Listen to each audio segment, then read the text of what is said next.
สวัสดีค่ะพบกับช่องการบนสตูดิโอนะคะวันนี้หนูก็มารีวิวสถานที่จะพาไปเที่ยวนะคะที่ไหนคะที่แรกคือฟาร์มแกะพัทยานะคะภาษาอังกฤษเขาเรียกว่าอะไรนะพัทยาชีฟาร์มแล้วมันอยู่ที่ไหนอะคะที่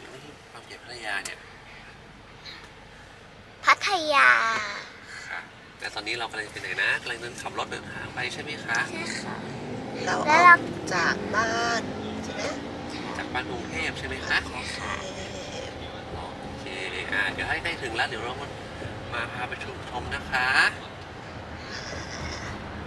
บ๊ายบาย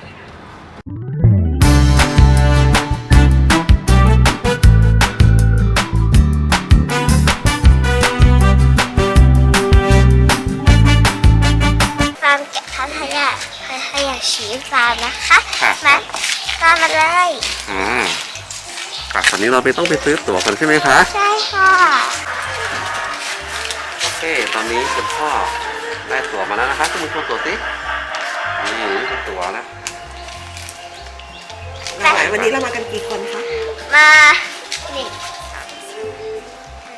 5 ค่ะโอเคค่ะเริ่มทางข้างในค่ะพ่อคุณแม่แล้วแก้มบุญ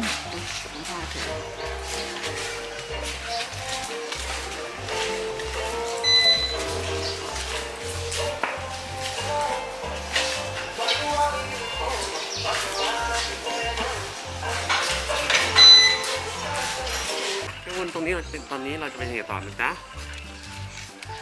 ใส่ไอ้ก็ทำไม่ได้นะทำไม่ได้เราไปดูที่ป้ายที่มีอะไรบ้างนกแก้วแกะอูฐมีโชว์สัตว์แสนรู้มีกรงนกให้อาหารแกะร้านสเต็กโชว์นกแสนรู้มือนิทานตอนนี้แกบุญจะพาเดินดูรอบๆใช่ไหมครับมีอะไรบ้างใช่ไหมตรงนี้มีเป็นสถานด้วยเราเดินตามทางกันเลยค่ะมีแกะและตะกรุดมีแกะแล้วมีนั่งด้วยแก้มบุญอย่าไปนั่งไงเราก็ได้ไปเลย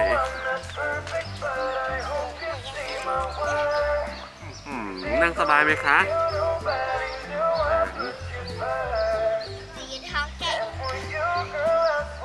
ทองใหญ่มากเลยค่ะนี่มีไอศครีมด้วยแต่ดูแล้วไม่เปิดนะคะเห็นแกะยังไหนดูซิโอ้โหแกร้องไงนะแกร้องอย่างนี้ค่ะแกนี่ดูตรงนี้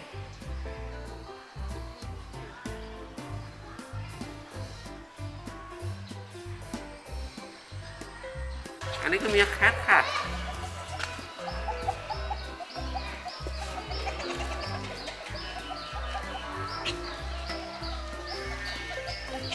กระรอกดินอยู่ไหนเนี่ยกระรอกดินนั่นไง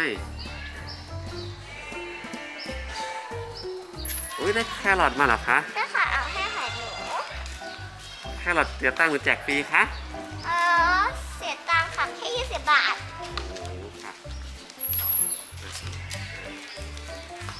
ให้เปิดห้องนี้ได้เลยเหรอคะใช่ค่ะปัดออกไปเลยอันนี้เป็นตัวที่เราเปิดแล้วก็ปิดประตูด้วยนะคะเพื่อจะให้อาหารกระต่ายค่ะกระต่ายเหรอคะกระต่ายหนูเลยเหมือนหนูหนูนี่กระต่ายหนูว่าเป็นหนูนะหนูค่ะหนูอะไรอะคะแฮมสเตอร์เหรอเหมือนหนูที่เหมือนหมูหนูที่เหมือนหนูหนูที่เหมือนหมูที่เหมือนหนูต้องลองหนูหรือหมูคะน่ารักจังเลยคุณแม่ร้องไห้ไหม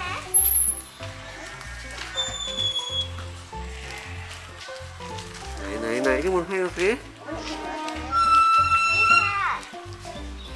นี่ถ้ามันจะกินมันจะข้ามไปกินตรงอื่นมันต้องให้กิน กินแต่เผาๆ แม่รู้แล้วแม่จะต้องหา ใช่ใช่ ให้ไปแบ่งกันที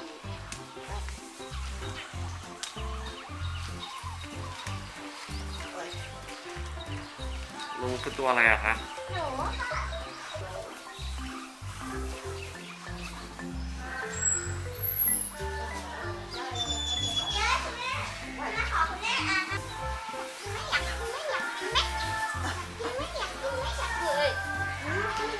เห็นไหมใกล้ฟางอ่ะ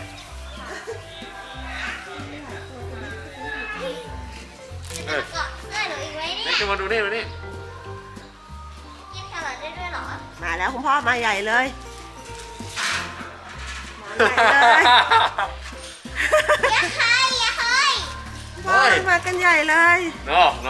โนโนโนไปละไปละไปละ มันน่ารักอ่ะตัวเล็กอ่ะ เดี๋ยวพี่ทำดู เย้ย เอาเลย ตกใจหมดเลย พ่อ เย้ยใครตัวไหนดีพ่อ ไข่กินไหมไข่กินไหม ไม่เอาแล้วเคยเหยียบละ ใช่เดี๋ยวพี่เข้าไปเข้า แม่ ให้คุณแม่เข้ามายังไม่ปิดประตู แม่ขออาหารหน่อยพ่อ อ่ะ ดูน้อง เฮ้ย มาแล้วมาหาหนูแล้วเห็น เย้ยตกกระจายเลยเย้ยโดนลุมเฮ้ยตัวนี้น่ารัก มาแล้ว เฮ้ยเดินสังขาเด้งแล้ว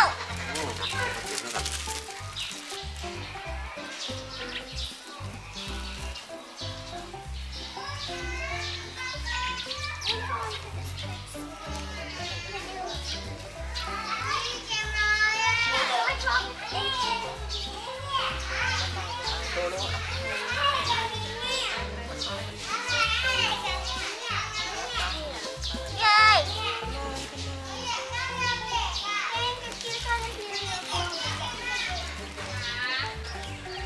นี่นะคะก็เป็นทางเดินไปโชว์นกนะคะตามหนูมาเลย เข้าไปเลย แต่ละที่ที่เป็นพวกสัตว์ปีกก็จะมีโซ่เพื่อจะให้นกมันบินหนี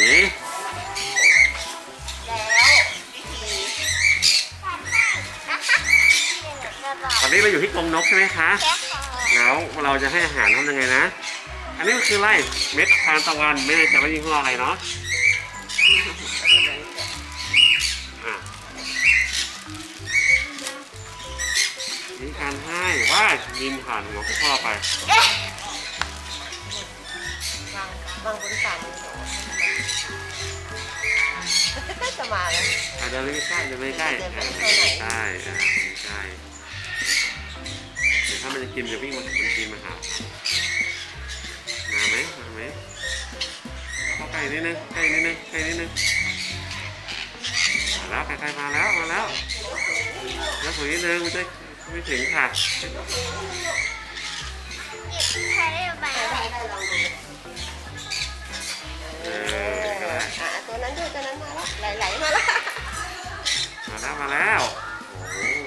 โอ้ เก่งอ่ะคุณดูนะมันแกะอ้อยหล่นแล้วมันจะแกะเปลือกก่อนนะจะเห็นไหม ค่ะแกะเปลือกเองได้ ใช่ค่ะ เก่ง ไหนมันทำยังไงนะ ทีนึง แม่ค่ะน่า เดี๋ยวหนูคนบ้านนะคะนี่แกะเปิดยังไงคะ อย่างนี้ค่ะคาบแกะนิดนึงอยากได้แล้ว เยี่ยมทุกคนเป็นไงคะบรรยากาศ ก็หนูพูดนิดนึงเพราะเสียงนกร้องจี๊ดแรงมาก อันนี้เรากำลังรอ เวทีของการจะโชว์แสดงนี้นะคะนั่นไงแกะตรงนี้เฉย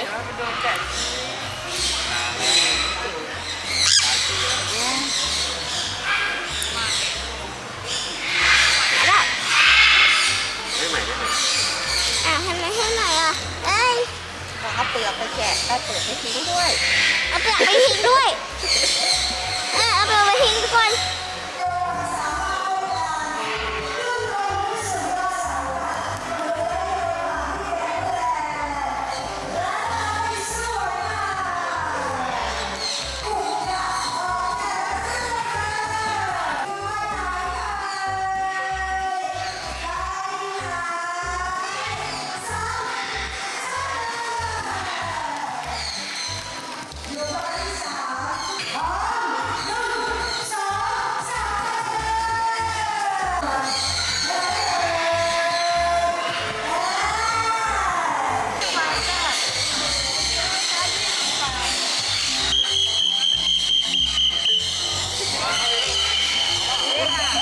มันถึงอะไรนะดินแดนนิพพานใช่ไหมคะดินแดนนิพพานมีอะไรบ้างนะ เป็นไปด้วยนิทาน นิทานเป็นคาร์นิวอลเหรอคะมาถึงปุ๊บอ๋อตัวแรกนี้ก่อน อันนี้คืออะไรคะเรื่องอะไรเอ่ยคุณพ่อไม่รู้จักเหมือนกันอ๋อรู้แล้ว Alice in Wonderland อลิซมีตัวบ้านด้วยเหรอคะอันนี้เป็นอะไรนะ หนูน้อยหมวกแดง หมวกแดงมาดูซิหมวกแดงจริงไหม เยี่ยมคุณยาย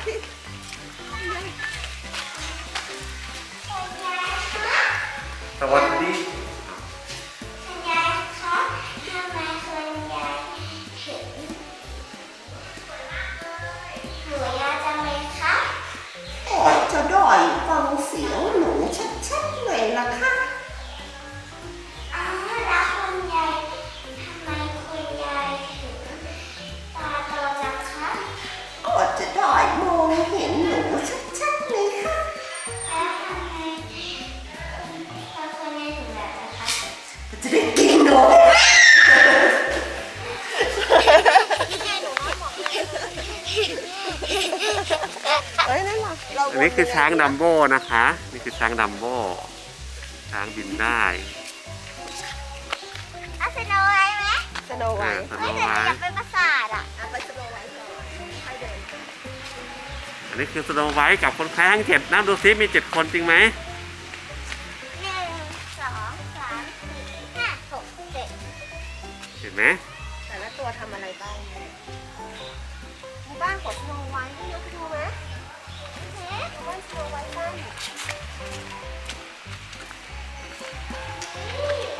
น่าขอดูเหมือนกันนะเนี่ยเตียงไหมมีเตียง เฮ้ยหัวชน เฮ้ย มีอะไรบ้างนะ มีเตียง เตียง มีของสมบัติ สมบัติด้วย เพราะว่าคนแพ้มีหน้าที่ไปขุดเพชรขุดพลอย เราจะคุยกับเรา ปัดแล้วเดินต่อนะต่อเนาะ เป็นดราก้อนเหรอคะดราก้อนตัวจอกเลยค่ะ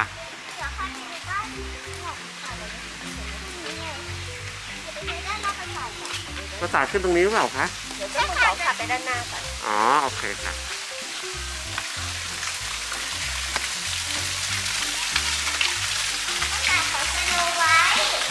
ค่ะลงไว้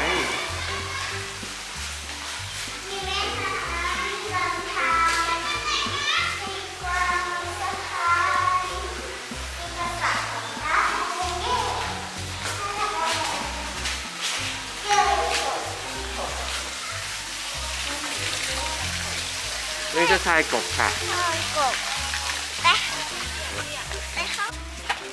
ดี๋ยวผมจะพาขึ้นไปดูปราสาทค่ะ เย้เจ้าชาย ไหน โอ้เจ้าชายเจ้ากเจ้าชาย คน กำลัง ใส่ ท ชุดเจ้าหญิงมาหาเจ้าชายพอดีเลย ำเจ้าหญิงเป็นเจ้าชายกำลังทำอะไรคะ ต่อสู้กับมังกรค่ะนู่นมังกรอยู่นู่น คุณเห็นมังกรไหมคะ ไงมังกรต่อสู้ชายอยู่แต่เราหลังจากเราเที่ยวในฟาร์มแกะแล้วเป็นยังไงบ้างคะ สนุกค่ะ มีอะไรบ้างที่หนูบอกว่าชอบไม่ชอบยังไงอะไรอย่างเงี้ยค่ะ ให้อาหารหนูกับให้อาหารและปิดสนุกค่ะ โอ้ค่ะ แล้วมีอะไรอีกไหมคะที่หนูชอบอะค่ะ อ๋อที่หนูชอบที่สุดเลยนั่นก็คือการแสงนกนะคะ อะไรนะคะ โชว์การแสงนกแล้วก็ไปเจอกันที่โรงแรมนะบา โอย เค บ๊ายบาย